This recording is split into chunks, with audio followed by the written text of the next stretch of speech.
امام ذهبی رحمت الله علیه خودش راضی بتن بومد بیجتن روشگه چون ظلامک ایک برو مرنه نکوی گوتن لا اله الا الله رسول خود حدیث که داد بیجتن او کس برو مرنه بچتن نوی بیجن لا اله الا الله الوده تلقیم بکن داسون کلمه و انسانی کلمه و یا پاشکه ببتن لا اله الا الله غیر خود تعالی عز و جل چه اله نینتن. امام ذهبی بیجت چون نکوی گوتن لا اله الا الله و انسانی گو شاه گو ای فلان ته بمری بیجه لا اله الا الله گوی شخصی گو مات گو ای فلان ته بمری بیجه لا اله الا الله گو شاه مات وی شکلنه اف گوتنان تکرار کر هولت بیجه رحی خود تسلیم کر. امام ذهبی بیجتن اف ظلام هنه سحار حتی واری سانترانج لاتیست به اوینا سانترانج وقت نمیج تاد مله بانگل دا گو اس نمیش ناکم نمیج خود ترکت کر عیشو گیجوی اف اوینا هنه بی بجه او انسان حیات خوا سر چه درباز بکتن یه رح خواجی ولی تسلیم کتن. ابن القیم رحمت الله علیه بومد بیجتن گو چون نک ظلامک برو مرنه ای فلانته بمری بجه لا اله الا الله گوی شخصی گو فلان قماش من افقافیت و گرانه گو ای فلان ته بمری بشه لا اله الا الله گو فلان قماش من مترا و افقا ارزانه افقافیت و هولیت بجتن گو اف انسان هنه اف گوتنه هنه تکرار کر ولی رح خود تسلیم کر. ابن القیم بجتن اف ظلام هنه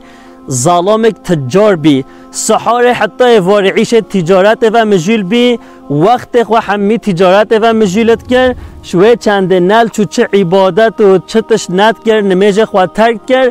بجه هول رح خود تسلیم کر او انسان هنه گوتنا رب عالم نینانجه خود تعالی سورة الجمعه دا چت بجتن یا ایها الذین آمنوا اذا نودی للصلاة من یوم الجمعة فاسعوا الى ذکر الله وذروا البعید بجتن ای او کس ایمان ناندیم روژا این حینا ای خود تعالی عز و جل گاز هوت کتن تجارت خوا بردن ورن نمیجا خود بجتن لبل وی تجارت خوا نبردابی. دیسا ابن القیم بومد بجتن چون ظلامک برو مرنه ای فلانته بمری بجه لا اله الا الله وی شخصی رابی شرقی گوتن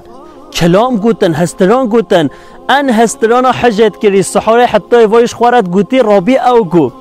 بیجه اف انسان هنش قرآن عاجز بی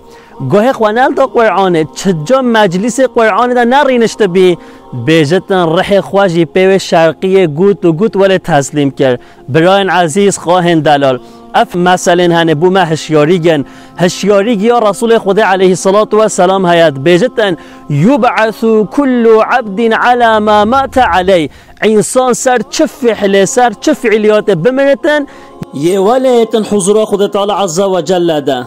نخواه لازم انسان مسلمان بزانتن چه و مجیله تا چه عیشید کی تا چه کارید کی تا پی حاشا سحاره تیواری پی کچ و جنگات کوی تا جنگ بی تا پی ظالمات کوی هان تا خمارت کی تا دزیت کی تا فایزت خوی تا ببختیات تا وجه خلکی تا غیبتت کی تا سویزانت کی تا فطنت کی تا چه گناهی بکی تا چه کاری بکی اگر بزانت تسروی حالی دام بکی هیویا لا اله الا الله نسکنه نفس خواه پاش کده خود تعالی عز و جل مرنک ستار بخ نصیب ما همیش که رب عالم حیاتک لسر ایمان بخ نصیب ما نفس ما پاش کده جی لا اله الا الله بخت نصیب ما آمین والحمد لله رب العالمین.